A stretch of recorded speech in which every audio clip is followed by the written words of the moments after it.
48 килограммга чейинки салмак чейин бирдиктеги беттештер Эржан Аташиев менен Ислам Имамиддиновдун ортосундагы беттештер.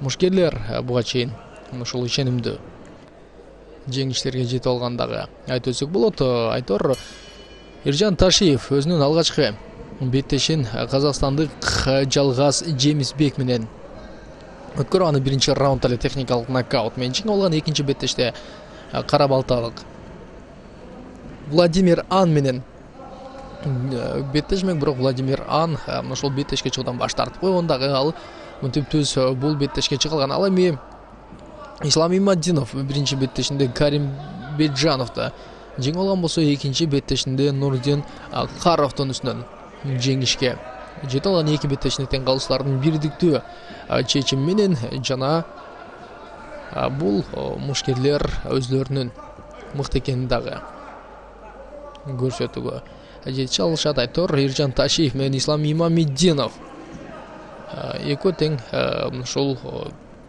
2005 жылы төрөлгөн спортчулар. Мынтип бири-бирине кирип барып кубаттуу соккуларды дагы жолдошот. Каптал соккулар түз жептер бардыгы дагы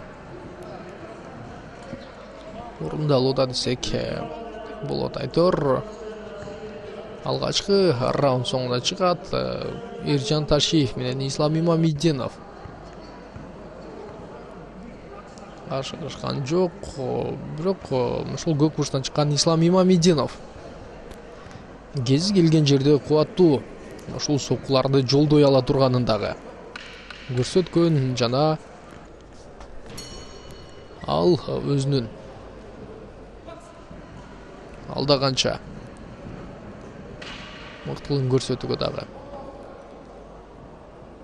ашыгат. Байкап көрөбүз. Ислам Имамиддинов кандай кадамдарга, кандай аракеттерге бараларындагы жана жакынкы аралыкта ойбой каршылашын кетенчиктете жолдогон соккусу бар. Жана спортчулар бири-бирине кирип барууда. Ислам Имамиддинов кубаттуу түз соккулар менен айтор эки түз жепке да өтүп алды. Алар жон гана жеп эмес, ошол бар күч менен жумшалган соккулар экенин дагы толугу менен байкап турабыз.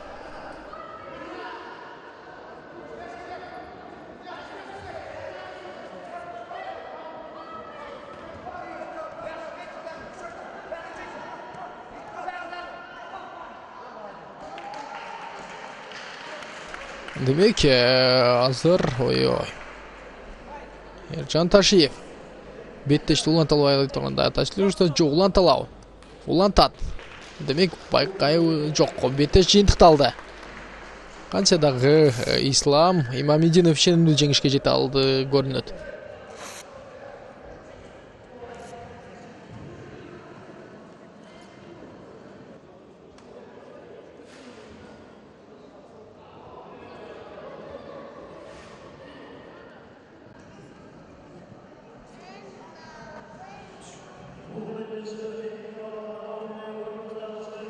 Демек, биз Ислам Имамиддиновдун чындыгында ушул өзгөчө жеңиш менен куттуктайбыз. Айтор Эржан Ташиев бир аз гынага бекемдүүлүк жетишпей калгандай таасирлер калтырганча да кийинки мелдештерине ийгилик каалайбыз дагы. Биз кийинки мушкерлердин беттештерин күтөбүз.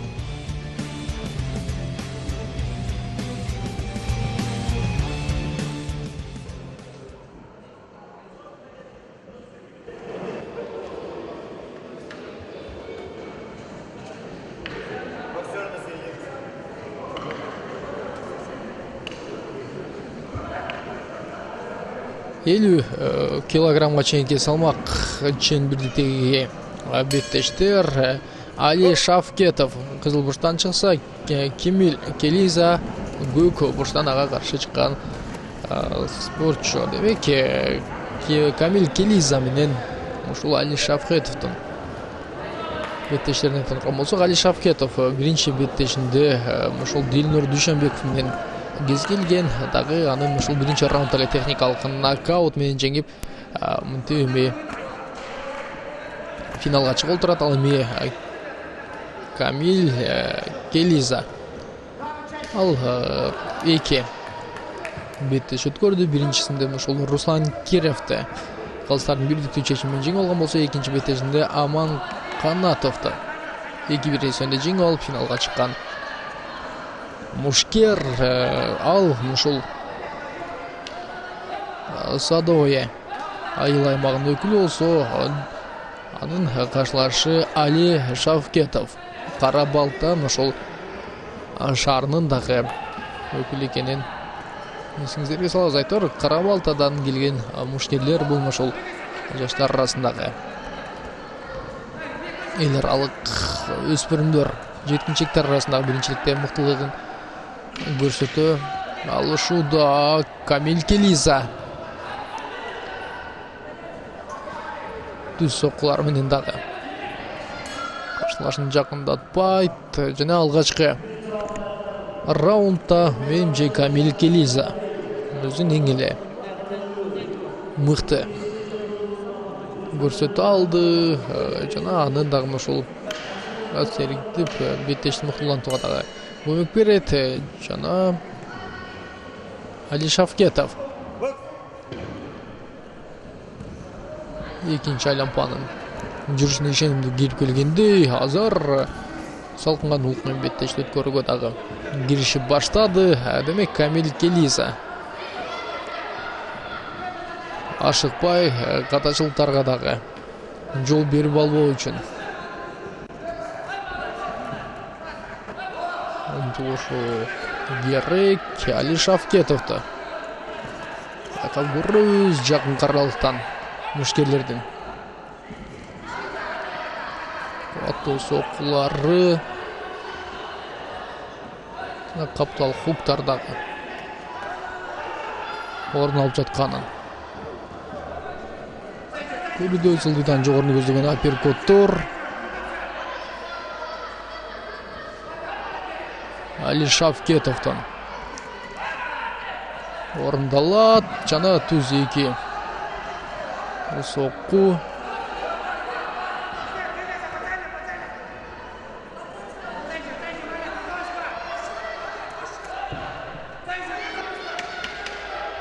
Хайуз Али Шавкетов ашыккан жок. Камил Келиза эң соңку соккуларындагы жолдого жетише алды. Демек 2 раунд артта калат жана алардын ушул чарчоолорун басуу үчүн машыктыруучулары, секунданттары бардык тарабынан дагы ушул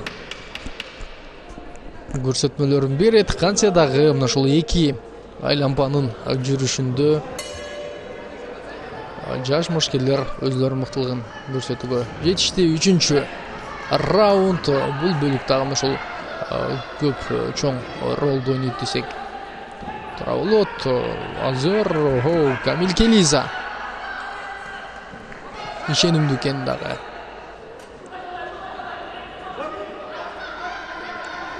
Көрсөтүүгө ашыкты.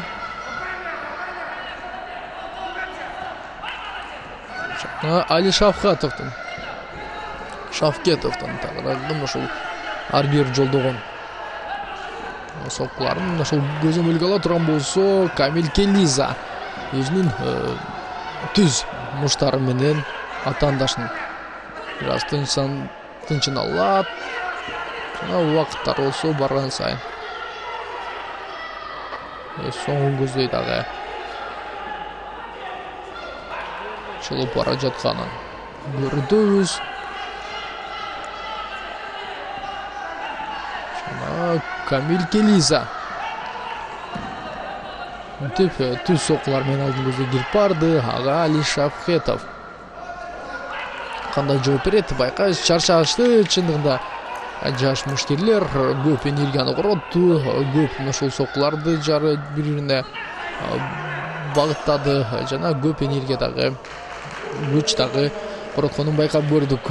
Демек калыстардын ошол чечимдерин угуп көрөбүз жана алар кандай чечим чыгарса дагы кайсыл спортчуну азар жеңүүчү деп тапса дагы болот. Ал эми отурган ошол капталдарынан дагы көрүнүп турат.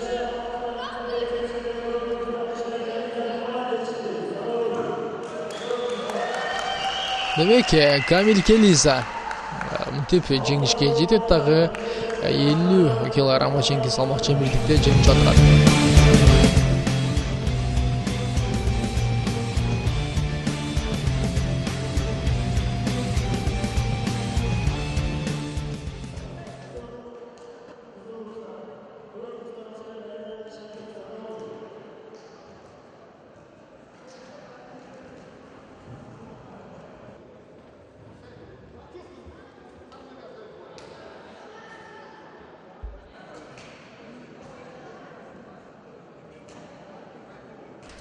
Демек 52 килограммга чейинки салмак чембирдик 2005 жылы төрөлгөн спортчулар Кызыл Бурчтан Марсель Ташибаев болсо, ага каршы ушул Садовый айыл аймагынын өкүлү Шакир Ляляза.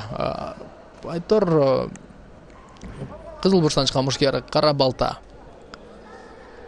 шаарынан жана мушкерлер ашыкпастан гана туруп бири-бирине муштарды жолдойт.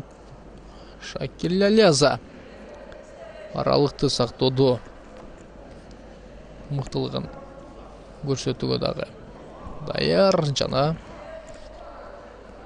биз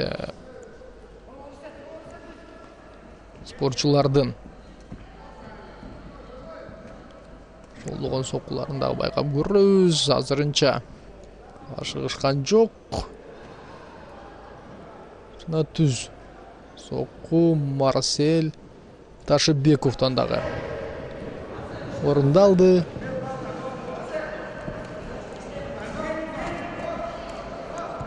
Шакир Ляляза аралыкты кыскартып кирип барып түз жептерди жолдодо мыктылыгын көрсөтөт жана жакка аралыкта дагы каптал хуктар менен ошол каршылашына караганда ылдамдыкты дагы көрсөтө алды биринчи раунддун жүрүшүндө. Эми бул мушкерлердин ортосундагы ошол беттештин албетте экинчи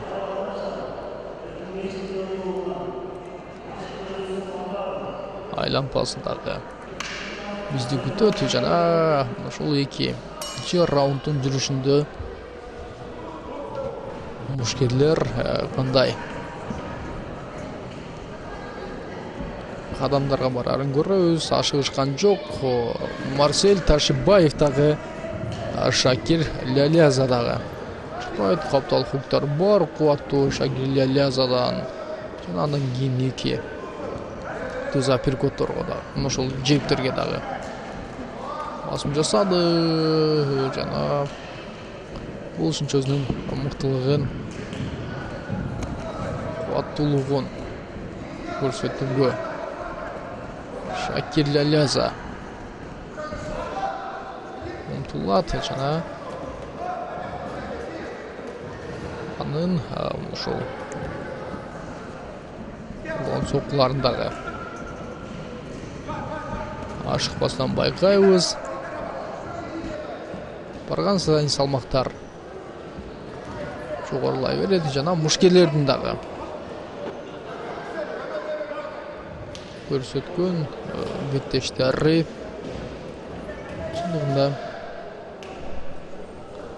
өзгөчө. Марсель Ташибаев түз соккуларды жолдоду Шакир Лялязага. Үстүндүктү берет. Шакир Ляляза мыкты. Соккуларды жолдой алды экинчи раунддагы. Арта калат жана биз мынтип мушкерлердин чечүүчү раунд болгон. Даярдыктарындагы. Байкап көрөбүз азыр ушул кара балта шаарынын башкаруучусу Марсель Ташибаевди чечүүчү бөлүккө дагы даярдады жана ал анын кеңештери кандай таасирлерин тийгизерин дагы.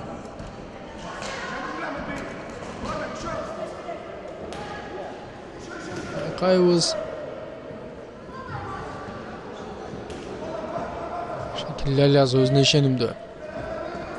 Рингде кыймылдайт. Ал эми Марсель Ташибаев.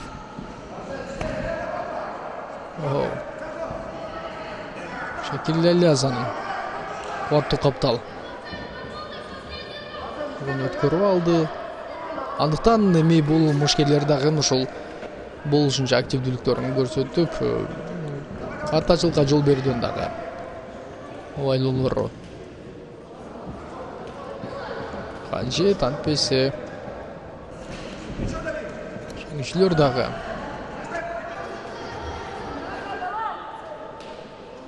өзгөрүлүп кетүүсү ыктымал.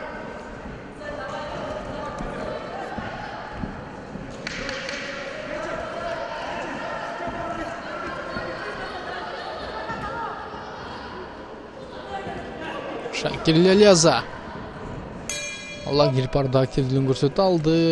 Марсель Ташибаев чындыгында каршылашына арандан ушул артыкчылыктары дагы бар болчу. Колдорунун узундугу ал аны мыктылап колдонуп койсо дагы болмок. Бирок тилекке каршы андай кыла алган жок. Жана биз мушкерлердин кимиси Шакил Аляза жеңишке жете алган. Аны жеңиши менен куттуктайбыз дагы. Кийинки беттештер көздөй бет алабыз.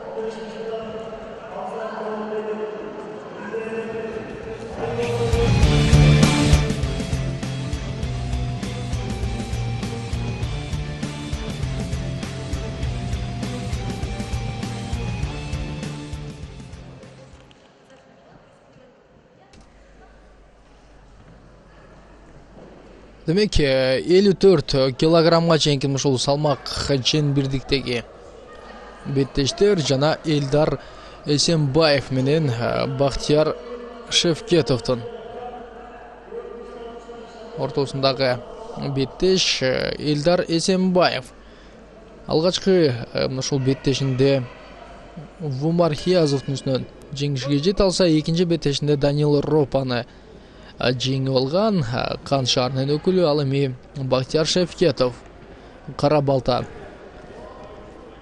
шаарынан келген мушкер биринчи беттешинде Резван Бышанлону биринчи раундда техникалык нокаут менен жеңип алса, экинчи беттешинде Тимур Сепелди биринчи раундда техникалык нокаут менен жеңип алган. Андыктан Бахтияр Шевкетов бул мелдеште азырынча ушул активдүү лидер катары десек да болот. Бирок Элдар Эсенбаев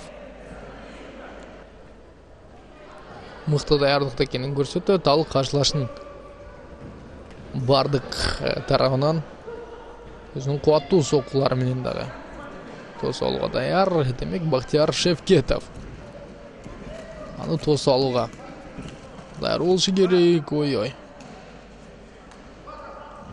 Элдар Эсенбаев азыр ушул бокска жат сыяктуу дагы соккуларды жолдоп жиберген көрүүбүз. Демек байкап көрөбүз ашыкпастан гана.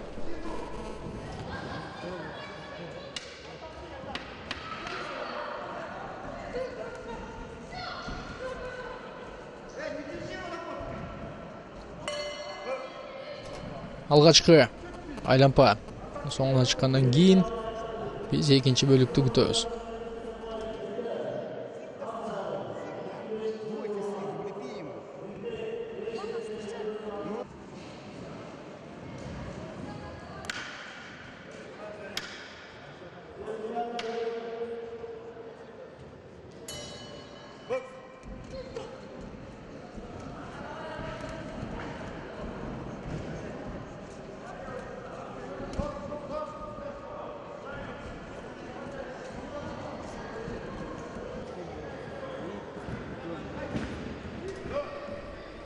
Демек, экинчи раундтун жүрүшү жана Бактияр Шевкетов менен Элдар Эсенбаев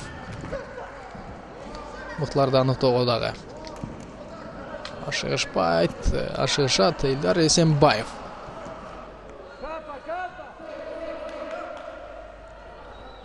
Кандай кадамдарга барарын дагы байкап көрөлү. Айтор Кант шаарынын өкүлү болгон Элдар Эсенбаев аралыкты сактоодо жана каршылаштын соккуларынан буйтоодо мыкты экенин көрсөтөт Бактияр Шевкетов.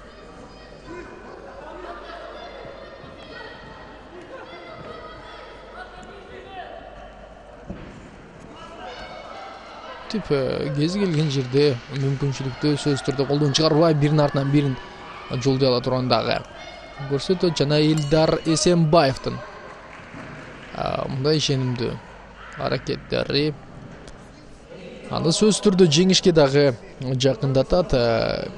Мушкерлер тууралуу айта турган болсок, Элдар Эсенбаев дагы анын каршылашы Бактияр Шевкетов дагы 2005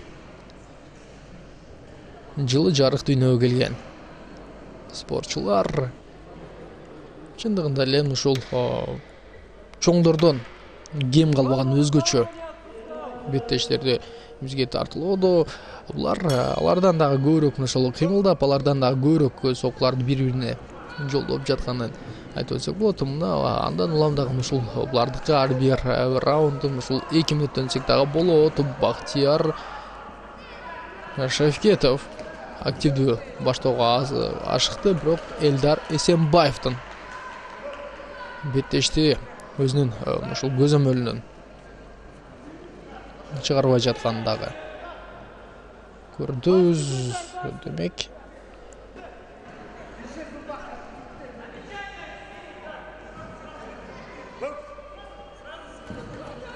чындыгында эле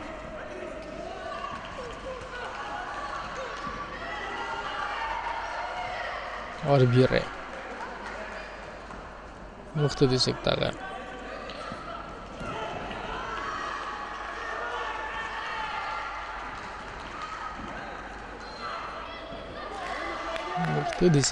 болот. Жана Элдар Эсенбаев буга чейинкидей эле каршылашын рингтен бурчуна тагып алды.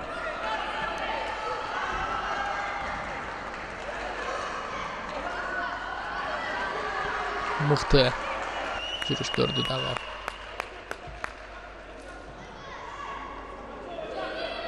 көрсөттү.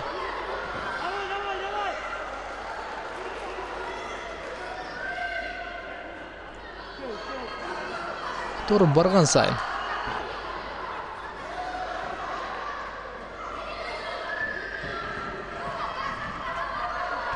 мушкерлер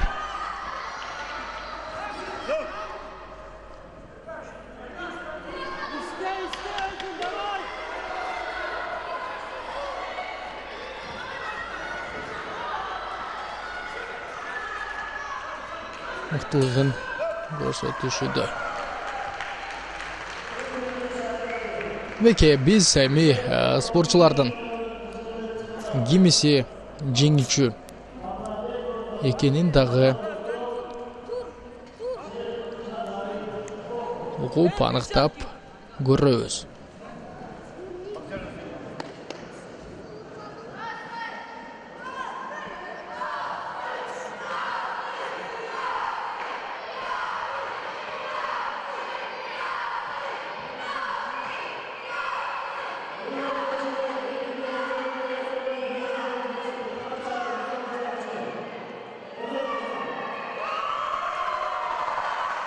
Демек, бул беттеште ушул жеңишке жеткен бул албетте Элдар Эсенбаев болду. Болгону да ушул ишенимдүү түрдө жете алды.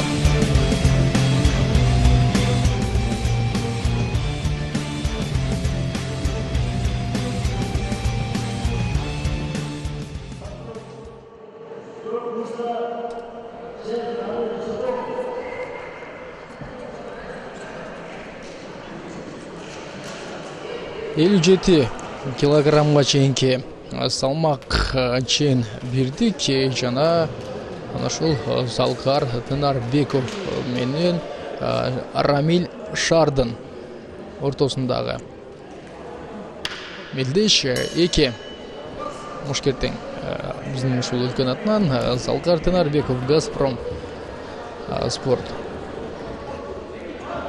клубунун тарбиялануучусу Рамиль Шар Шопоков аймагынан жана мушкерлер болушунча мыктылыгын көрсөтүп өзлөрүнүн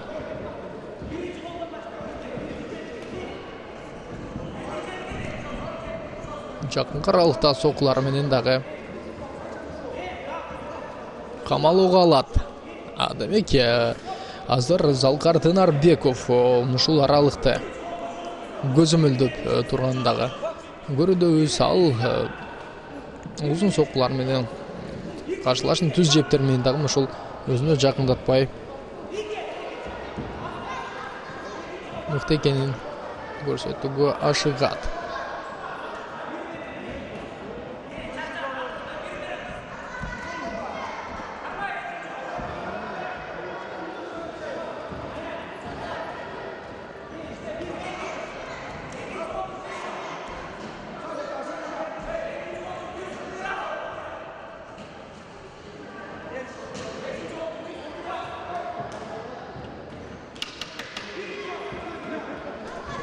Жана Рамиль Шар дагы ошол узун сокуларга басым жасап көрдү, бирок Залкар Тынарбеков чындыгында эле өзүнүн мыктылыгын жана ушул өзгөчө каршылашынын өзүнө киргизбей аралыкты сак көзөмөлдөй ала тургандагы көрсөттү. Жаштарында ушул айырмачылык жок болгону эми ошол албетте кызыл бурчтан чыккан спортчунун ошол артыкчылыктары бар экенин дагы байкоодобуз. Андыктан менимче Залкар Тынарбеков бир гана ошол 57 эмес, балким 60ка чыкса деле ошол мыкты каршылыкты көрсөтүп койгонго жөндөмдүү мушкер экенин көрөбүз. Бирок ошол ар бир спортчулар булар эми өзүнүн ошол салмактары менен дагы мыкты кадамдарга барышат. Залкар Тынарбеков тандашын өзүнө жакындаткан жок, жана мынтип түз жептерди жолдойт. Айтор беттеш өзүнүн ошол көзөмөлүндө дагы десек болот.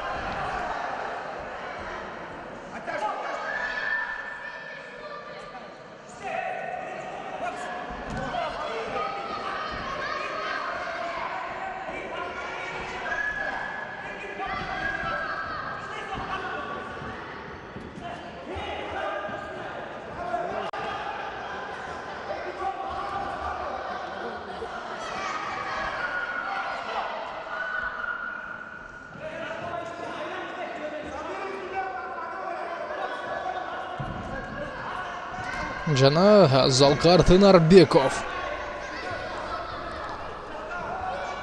деп каршылашынын эки сокусун өткөргөндөн артты көздө кетенжиктейт. Бирок албетте ал узун колдору менен аралыкты жакындатпай каршылашына түз сокуларды жолдоп дагы мыктылыгын көрсөтүүгө кадамдарды жасады. 2 раунд артагыла. Андан кийин бул ошол мушкерлер эми кимисин ошол жеңүүчү экенин дагы аныктоого даяр. Азыр элдар Залкар Тынарбеков ошол чарчап калгандай. Рамиль Шар 3-чү чечүүчү раундда кандай беттешет көрөт, тулку бойго андан ары бетти көздөйт. Ал каптал хуктар менен түз сокулар менен Айтор ал аралыкты кыскартып кирип барып муштарды жолдосо болмок. Залкар Тынарбеков мынтип түз сокулардагы көрөк өткөрүлөт жана Рамиль Шар эч нерсени карабай капталдыктар менен жооп берүүгө да даяр. Чындыгында ошол сокку жолдогон жана соккуну өткөрүп алган мушкер дагы чарчайт. Соккуну жолдогонго караганда соккуну өзүнө мушту өзүнө тийгизип алган мушкердин көрөк ушул чарчап каларын дагы билебиз. Андан ары Залгар Тынарбеков. Албетте каршылаштын мындай соккуларын өткөрүп алуусу керек эмес болчу. Жана жалгыз сокку ага карабастан Рамилшар алдын көздөйт дагы. Кирип келе алды. Айтор тамайбы тамай эмеспи ал мына ушул соккуларды эрежеси менен жолдойт. Залгар Тынарбеков чыңалган соккулар дагы керек болчу. Рамилшар алдын көздөй ошол бардык күчүн кирип барды. Жана биз эми калыстардын дагы чечимин күтөбүз. Жана калыстардын чечиминен кийин гана спортчулардын кимиси жеңүүчү экенин угуп көрөлү.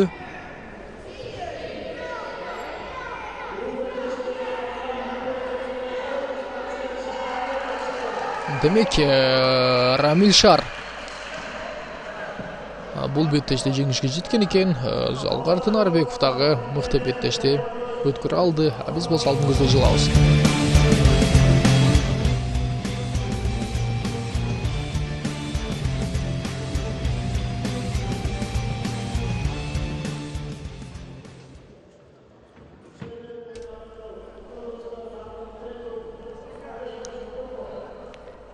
Демек 60 килограммга чейинки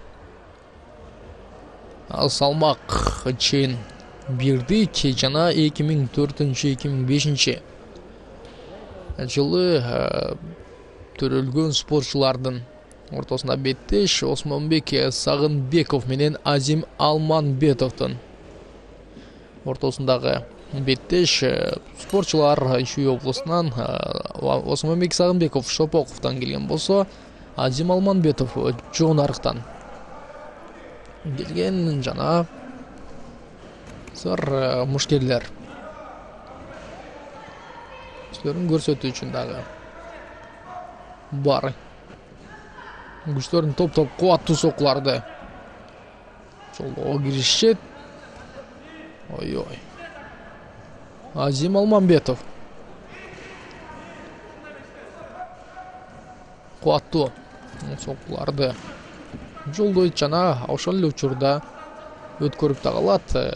Эки мушкертең өз салмагынын мыктылар экенин көрүүдөбүз. Жакынкы аралыктан каршылашын бурчка такып алган Осмонбек Сагынбеков андан ары түз соккулар менен каршылашын камалоого алат. Жана албетте бул мушкерлер өзлөрүнө ишенимдүү экенин көрсөтөт. Жана алардын ар бир жолдонгон соккулары дагы жеңиш алып келүүгө жакын. Осмонбек Сагынбеков жана Азим Алманбетовдун беттештери оң жана сол каптал хуктар менен Азим Алманбетов каршылашын тосуп алууга канчалык аракет көрбөсүн, аны бурчка такап алууда Осмонбек Сагынбеков дагы кубаттуу алды. Айтор азыр ошол убакыт бүтүп калып, анда мушкерлер мындан дагы өзгөчө муштарды бири-бирине жолдоп коюуга даяр болчу. Кантсе дагы мушкерлер бири-бирине соккуларды жолдоодо көзгө толумдуу жана ишенимдүү соккуларды жолдошто. Алар коргонгон жок. Тескерисинче ошол коргоонун ордуна көбүрөөк муштарды бири-бирине жолдоп багыттоого дагы басым жасашты. Алгачкы раунддун жүрүшүндө ал эми экинчи бөлүктө балким машыктыруучулары мындай кадамдарга барбоого чакырганы жок. Кантсе дагы алар ошол 60-же же болбосо 50-чү жылдардагыдай алар качканга эмес, алар кубаттуу муштарды жолдогонго дагы басым жасоодо. Айтор жаш мушкерлер тажрыйба аз, андыктан алар эми бир гана алдын гана көздөй кирип барып, мынтип өтө бир керемет мыкты беттешти өткөргө дагы ашыгышат. Жеңген Мушкер албетте ошол жеңүүчү деп атыгып алтын байгенин ээси болууга дагы эң чоң мүмкүнчүлүгү бар. Осмонбек Сагынбеков бир аз чарчап калгандай, ал ошол башын жерге салып кубат сокуларды чолдоого дагы киреше алган жок. Ал эми Азим Алмамбетов ал тескерисинче барган сайын күчтөнөт жана барган сайын кубаттуу сокуларды жолдоого дагы даяр экенин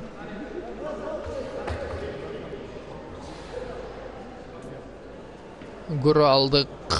Экинчи раунддун каламак суланабы же болсо жок. Ой. Осмонбек Сагынбеков беттешинен ары улантпоону дагы чечкен. Демек биз Азим Алмамбетовдун ушул ишенимдүү жеңиши менен куттуктап койсок дагы болот. Жолсо техникалык нокаут менен дагы ушул жеңишке жетти деп ишенимдүү түрдө айтсак болчудай.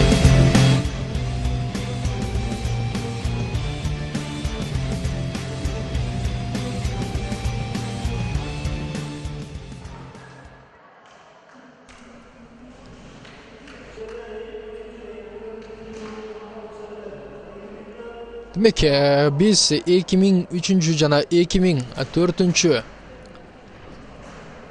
жылдары жарык дүйнөгө келген мушкерлердин ортосундагы мушкерлерге өтөбүз. Ислам Хахаза көк бурчтан чыкса, Данияр Сүйүнбаев кызыл бурчтан ага каршы беттешин өткөрүүгө Данияр Сүйүнбаев 2003 жылы жарык дүйнөгө келген. Аламүдүн ошол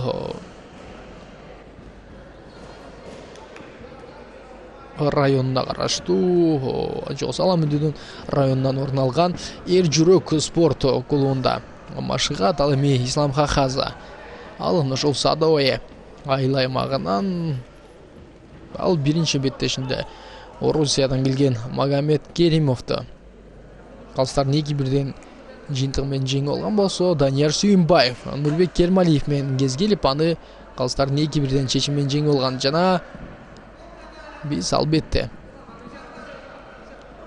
мушкерлердин күтөбүз.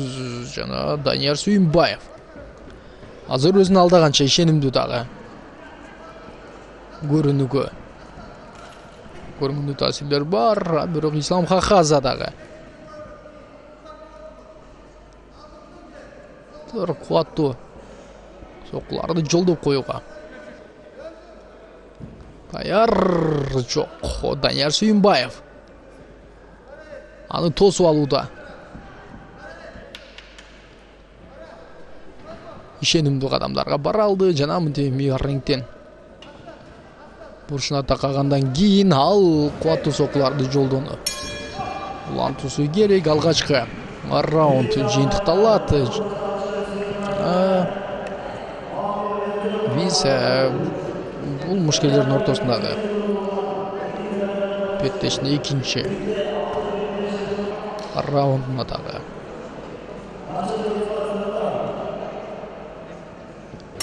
күбө болчудайбыз. Кантсе дагы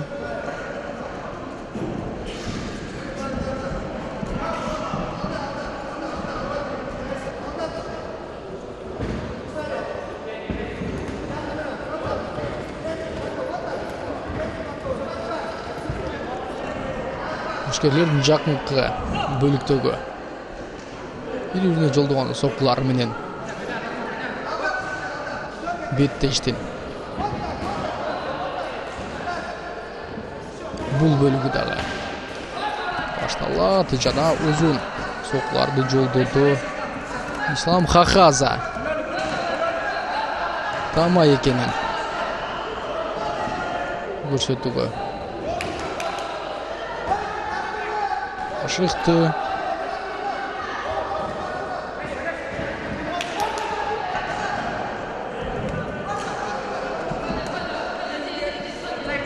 Кайыз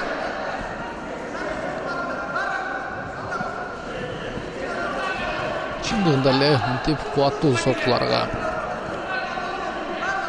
көп басым жасаган жок. Алар тескерисинче ушул техникалык беттешти ашыгышкан жок, бири-бирин күтүшөт, андан кийин уламдагы соккулар жолдойт. Канчадан ушул рингде тажрыйбасы бар мушкерлер десек дагы болот. Жана Данияр Сүйүнбаев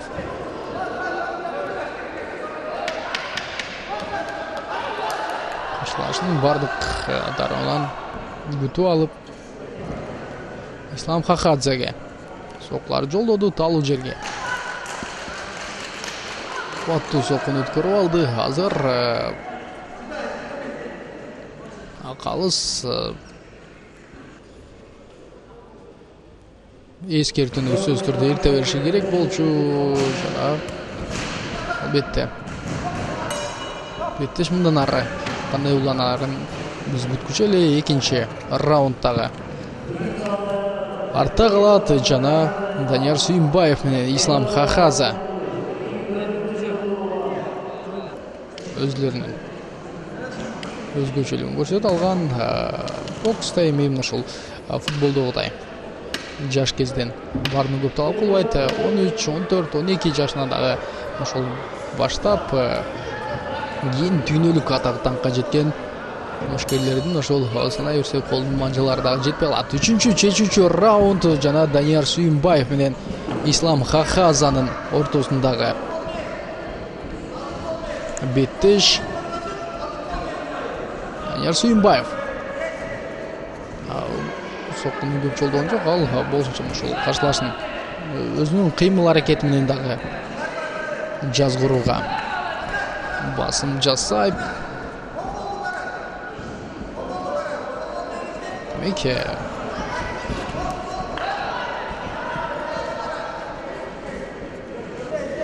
мушкерлердин калган соккуларын жолсо бири-бирине ошол ишенимдүү көрүп жаткан аракеттерин дагы баалабай койсок. Учудай алыстан жолдонгон түз жептер Данияр Сүйүнбаевтан бар болчу. Ал эми Ислам Хахаза башын жерге салып кирип барууда. Активдүүлүгүн көрсөтүүгө дагы ашыкты жана колдорун чыр ишенимдүү таасирлер жаратууга ашыгат. Соккулардан быйтоодо дагы Ислам Хахаза деп чечүүчү раунддун соңку убактысында ишенимдүү экенин көрсөтө алды. Бирок калыстардын чыгарган чечими кандай болот?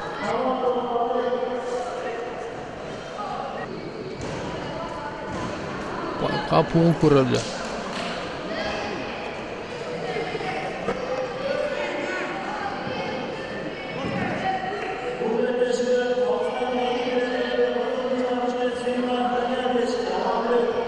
Демек Данияр Сүйүнбаев бул беттеште жеңишке жетет жана Ислам Хахаза экинчи орунду ээлейт. Эки мушкер тең ошол байгелүү орундар менен куттуктайбыз дагы. Биз алдын көздөй кадам таштайбыз.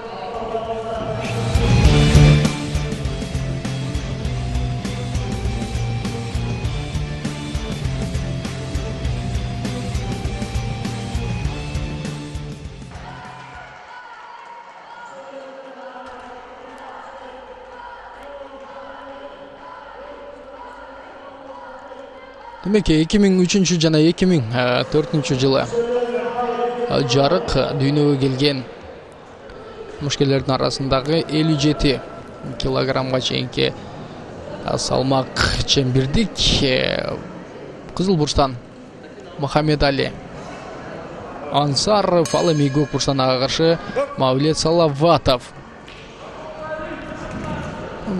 Мавлет Салаватов өзүнө ишенимдүү экенин көрсөтөт жана албетте ошол 15-16 жаштан баштап Русиянын мушкерлери дагы мыкты экенин билебиз. Мавлет Салаватов өзүнүн буга чейин бир эле беттешет көргөн. Ал Руслан Юсуповду карап алды. Ал Руслан Юсупов жеңип алган. Руслан Юсупов ага чейин жеңишке жетип келген. Жана Мавлет Салаватов Орусиянын ошол Сургут районунан келген айтып өтөлү. Ал эми Мухаммедали Ансаров Кант шаарынан, ал Мирстан Нурматулун жеңип финалга чыккан. Жана мушкерлер финалдык беттеште кезгелүүдө 2004-жылы жарык дүйнөгө келген мушкерлер экенин айтып өтөбүз. Мавлет Салаватов ар бир соккун жолдогондо мына ушул дем чыгарып кубаттуу соккуларды жолдоп жатканын дагы көрүүдөбүз. Андыктан Мухаммедали Ансаров абайлоосу дагы керек. Жана бул атаандаш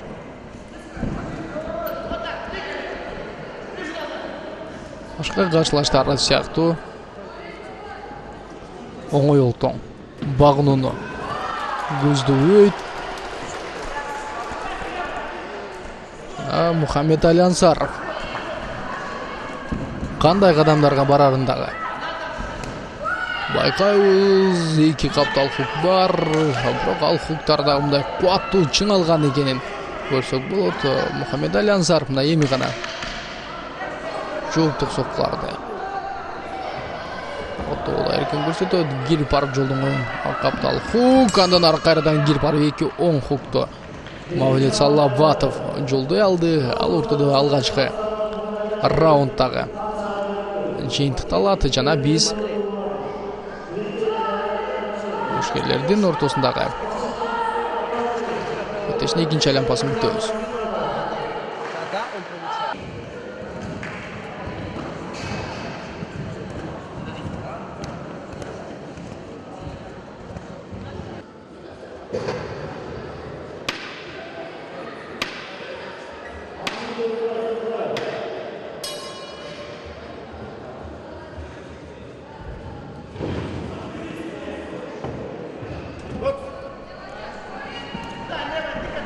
Демек, экинчи айланпанын жүрүшү жана Мухаммедали Ансаров түз жептер менен баштай алды. Мавлет Салаватов аралыкты кыскартып кирет. Жана албетте бул тамай эмес соккуларды жолдогону менен, бирок Мавлет Салаватов мыкты мына ушул даярдыкта экен дагы көрсөк болот. Жакын аралыкта каптал хуктар. Мухаммедали Ансаров ал алгачкы беттешинде Мирстан Нурматулунун үстүнөн алгачкы раундда техникалык нокаут менен дагы жеңишке жете алган. Мавлет Салаватов болсо ошол калыстардын бирдиктүү чечим менен жеңишке жеткен мушкер. Жана спортчулардын жакын аралыкта бири-бирине жолдогон түз соккулары, каптал хуктары бар. Бири-бирине кирип барууда дагы мыктылыгын көрсөтүшөт. Азыр каршылашуунун түз соккусу Мухаммедали Ансаровго тамай тийгендей эскертүү дагы сөз түрдө алат. Мавлет Салаватовдун талуу жерине сокку көрүп алгандан кийин дагы демек эскертүү берилеби? Албетте бир упай эскертүү эле тегерделеп ушул 3 раунд соңуна чыгып турган болсо да биз мушкерлердин орусиялык Мавлет Салаватов жеңишке жетип калышы дагы ыктымал. Кантсе дагы өзгөчө беттеш болууда.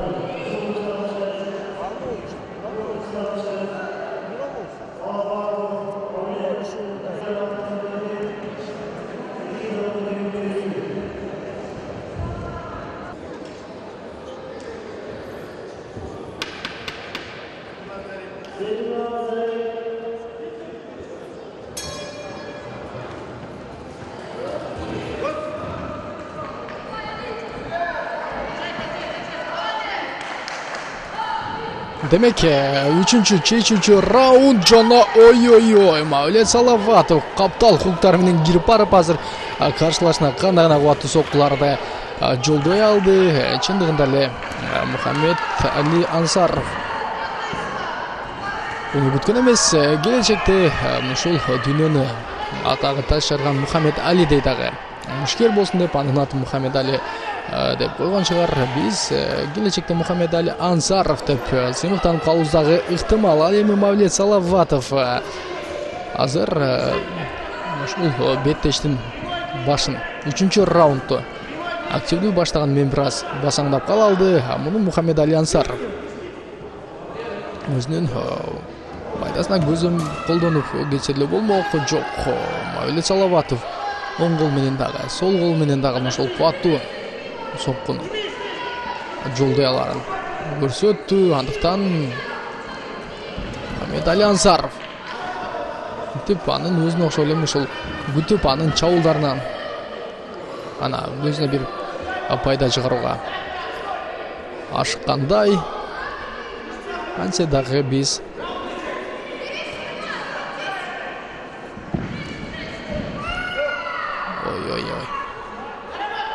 Мухаммед Али Ансаров тартып өзүн ушул кадам таштоодо тең салмактуулугун жоготуп кала алды. Ал эми убакыт аз калат. Мавлет Салаватовдон кубаттуу соккулар бар.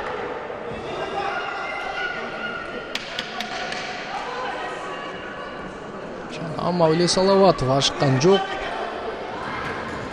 Күтүп туруп анан кийин кирип барып кубаттуу соккуларды жолдосо чындыгында мыкты болду. Демек калыстардын чечимин күтөбүз. Калыстар тобу ар кандай ошол чечимдерди чыгарып койсо толук ыктымал. Андыктан чечимдер менен ошол ашыкпай туралы жана угуп көрөлү.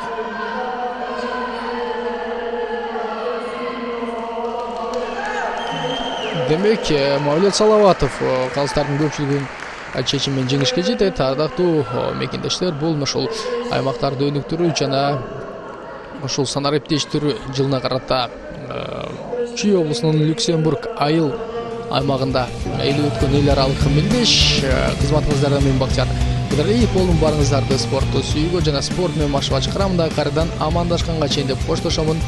Бар болуңуздар, аман болуңуздар.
Проводим для того, чтобы не просто в нашем районе, но и по всей Кыргызской республике именно бокс он развивался. такие турниры международного уровня, как с участием команд Казахстана, Кыргызстана, это для дружбы народов, для того, чтобы именно детский бокс развивался. Мы планируем данный турнир оставить как традиционный турнир, чтобы ежегодно он проводился у нас в городе Кант, в Высокотинском районе. Я надеюсь и думаю, что сегодняшний турнир мы будем уже официально в календарный план в дальнейшие годы включать и проводить совместно с главой Аильным Аймаком, акимятом, мэрией и нашим государственным агентством. Я думаю, никто не останется недовольным. Судейство прошло на очень хорошем уровне. Значит, у нас судейство осуществляли студенты Кыргызской государственной академии физической культуры. Мы хотим выразить благодарность преподавателю кафедры бокса. Наткнулись на очень сильное сопротивление. По факту из 4 человек у нас 2 в финале, и вот одно первое, одно второе место, 2 третьих. Хороший результат, если смотреть на уровень турнира, я очень доволен. Проведение соревнований замечательно, все хорошо, организаторы молодцы, все делают для того, чтобы развивался бокс именно в Канте и вообще в Кыргызстане. Мен Токмок шаарынан келдим, мияка Кантка келгеним үчүн биринчи орун алдым. Токмок агайыма рахмат, Алтынбек агайыма. Я проиграл боксеру из Карабалты и занял 2 место. Я хочу стать боксером, как Азат Усаналиев, чемпионом Азии и призер азиатских игр.